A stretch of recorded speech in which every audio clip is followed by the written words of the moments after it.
بسم الله الرحمن الرحيم الحمد لله رب العالمين الرحمن الرحيم مالك يوم الدين والصلاة والسلام على البشير النذير والسراج المنير محمد بن عبد الله صلوات الله وسلامه عليه وبعد عباد الله ubeheruka twarabonye urwibutso cyose darsa yerekana koko mu kaburi ibihano vyaho bihari vy'ukuri. Hadithi ya Aisha twakoreye darsa ubeheruka yaratahuritse ayinuma y'Imana avuze ati inna adhaba al-qabri haqqun aw kama qala, ati muzukiri ibihano byo mumva nukuri. Reka turabe uno munsi ese mu kaburi ineza zayo ziriyo nizihe, ese hoba hariho ivyiza,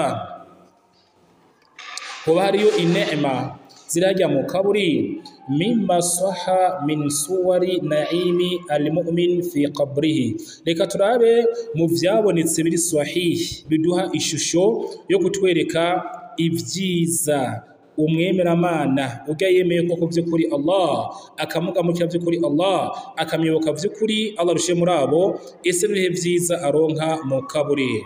Hanagura agatebe witonze wicare wumvirize, hanyuma ubone kwamurikira Allah uzuronke ibi vyiza. Mbere yaje vyiza bishika ku ndwi vyabonetse muri hadithi swahihi gusa, ivyiza bishika ku ndwi umuntu baronka ari hajya mu kaburi. Kurikira wiyumvire, icambere yufrashu lahu min firashil janna, umuntu yatinye Allah uni wa wundi yamenye Allah akamugamurikira akamuyoboka. Yufrashu lahu min firashil janna, asasigwa ibyisaswa vyo mwijuru. Wallah koko nivyo ibyaje muri hadithi iri sahih.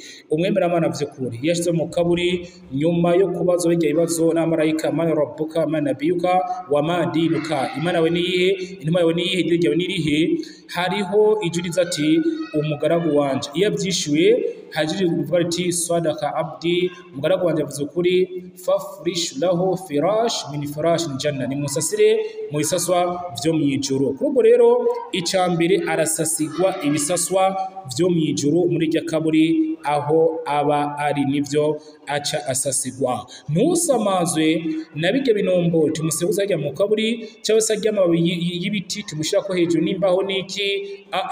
Haranda bari mu gihe umwemeramana atinye Allah dushire muri abo, arasasigwa ibisaswa vyo mwijuru. Cyo cyambere. Icya kabiri yulbas min libas janna, neva yuko arambikwa inyambagwa z'abantu mwijuru. Allahu akbar, Allah adushire muri abo koko ni vyiza bihambaye. Uyu muntu arambikwa inyambagwa z'abantu bo mu mwijuru rya Allah subhanahu wa ta'ala, niki kiraje muri hadithi koko iri sahih.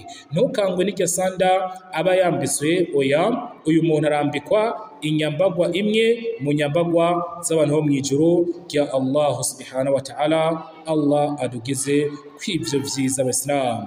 Hanyuma icya gatatu yuftahu lahu bab ila aljannati fayatihi min tibiha wa tuqirru aynuhu bi ru'yati na'imiha. Hanyuma sivyo gusa arugurirwa umuryango umwe mu miryango y'ijuru, koko nivyo. Hanyuma akazigwa n'akamoto gakomotse hariya mwijuru, nivuga yuko hajya yiryamiye akaronka akamoto kameze neza, ntabyo kwama atakamoto kiza afise. Aho abaryamye mu kaburi umuryango umwe mu miryango y'ijuru irugurirwa, akazigwa n'akamoto kameze neza gose cyane. Sivyo gusa ako kamoto kaje watuqirru aynuhu, bibi impamvu yuko yishima. Kubera iki? biru'yati na'imiha, mu kwerekwa ivyiza vy'iryo juru. Ntabwo ari umuryango ugurwa gusa akoma kamoto, oya, koko umuryango urugurugwa hanyuma igijuru akabona ati ibyo uhishiwe ni biriya ibyo uzoronka ni biriya, agatamura gutunga aryohewe kubwo kubona ivyo vyiza. Allah kweri adushoboze kumugamurikira azaturose n'ibi vyiza tumaze kuja mu kaburi. Allahumma amin. Taib, ico cyari cya gatatu. Cya kane yubashiru biridwanillahi wa jannatihi fayashtaqu ila qiyami saati. Uyu muntu hajya mu kaburi arahabwa inkuru nziza zuko Allah amwishimiye. Niva yuko arabwirwa ati ntugire ubwoba, tekana, ivyishimo vya Allah biri kumwe nawe, aha uryamye ntavyo kugorwa. Hari indi hadithi subhanallah ivuga yuko umuntu haragira igihe ikabura mu kaburi yihungura utuvu hajya bavyutse agakibaza ati isengesho ntiragera. Iyo ni wa muntu wasanga ubuzima bwiwe no gusenga, wa wundi wasanga aba yasenga Allah akavuga ati isengesho ntiragera, acishwa ati oya ntabyo gusenga, ruhuka, ibyo gusenga n'ibyo kwisura higije naho guhembwa. Iyo Allah bishire muri aho ati rero ahabwa inkuru nziza yuko Allah amwishimiye ndetse n'ijuru akaribwirwa azohabwa najya mu kaburi, agaca fayushtaku ila qiyamisa, aca yipfuza agakumbura ati mana zari umunsi umuhero. Kubera iki? Abonye rirya juru yageretswe, yabwiye ko abamwishimiye bati ubu niho wazana umunsi umuhero nkagiyinjiriramwo, ariko abwirwa ati wani ntagira ryama utuze rirya juru wabonye uzoginjiramwo. Islam ibi ni vyiza bikomeye kandi bihambaye. Ani hamwe ukiryama mu kaburi uza ati byanka vyakunda ndowo mwijuru rya Allah. Toyib turakomeza turaba ivyiza umuntu yemeye Allah, umuntu yagize imana ko y'ukuri aronka mu kaburi. Tumaze kubona 4, turakomeza nakubwiye n'ivyiza indwi twashiye kwegeranya byaje biva mu hadithi ari sahih. Ibi byose uza kumva ngaha birafise dalili ziri sahih, twagiye tuvyegeranya turayifinyafya kugira bitahurike. Hanyuma ica gatanu sururuhu برؤيته مقعده من النار الذي أبدله الله به مقعدا من الجنة. ivyishimo aronka ayibenka kubera iki? Kuba abonye ikibanza ciwe cyose, umwanya w'ikibanza ciwe yari afise cyo mu muriro, nyuma yaho Allah yagihinduye kibakaba ikibanza cyo mu ijoro. Subhanallah, byaraje muri hadithi sahih yuko umuntu byapfuye akari mu kaburi aririkwa ikibanza cyo makabati iki cya kibanza cyawe cyo mu muriro, hanyuma agacerekwa ati wewe rero ko waragambukiye Allah ukamuyoboka cyahinduwe ngiki kibanza cyawe cyo mu ijuru rya Allah subhanahu wa ta'ala. Nkuko Imana ivuga ati nta muntu numwe adafise ikibanza cyo mu muriro cyangwa se n'icyo mu ijuru. Rero umuntu afere ko ati wewe burya rero ikibanza cyawe cyo mu muriro cyari iki? Ni kuvuga yuko iyo utayoboka Allah ukabana gicumura kibanza cyawe cyo mu muriro cyari kagacerekwa giteye ubwoba, atari kubagamurikiye Allah waye umuntu wo kumvira Allah cyahinduwe ikibanza cyo mu ijuru nico ciki. Isi n'umunezero ungana gute uraryamye mu kaburi aho uba uri umwe ukerekwa ati wewe ikibanza cyawe cyo mu muriro cyari iki? Neva yuko wari umuriro iyo bandanye ucumura cyose iyo uba umucumuzi utayoboka Allah ikibanza cyawe cyari iki? Ko nyine giteye ubwoba ati mugabo cyahinduwe cyagize cyo mu ijuru ni ukirikwa umwanya wa kibanza cyo mu ijuru kacirikwa ni vyishimo bingana gute. Ni mama guya ati sururuhu biruyatihi, umunezero agira mu gihe abonye ico kibanza. Ukijyamya mu kaburi ukajyama hajya mu kaburi ati ijuru rindindiriye nere. Toyib ica gatano yufsahu lahu fi qabrihi wa yunawwir lahu fihi, imva yiwe iragugwa irapanuka cyane ikaguka. Hari akantu bitwa mwana ndani bimbajya mu kaburi no kugagushiramwo kabakaga gusa cyane, ariko Allah ikaburi arayagura ku buryo bwaho ziba nk'imetero 70 kuko byaje muri hadith. Niva yuko ubona nk'ariya haba hagutse gusa cyane, yani niva yuko kaba hagutse kinyume nkuko twabonye muzindi nyigisho zatanguriye. Iyo umunyavyaha y'akaba irakubana hamwe imbavu zisobekirana, Allah turinde iyo hali.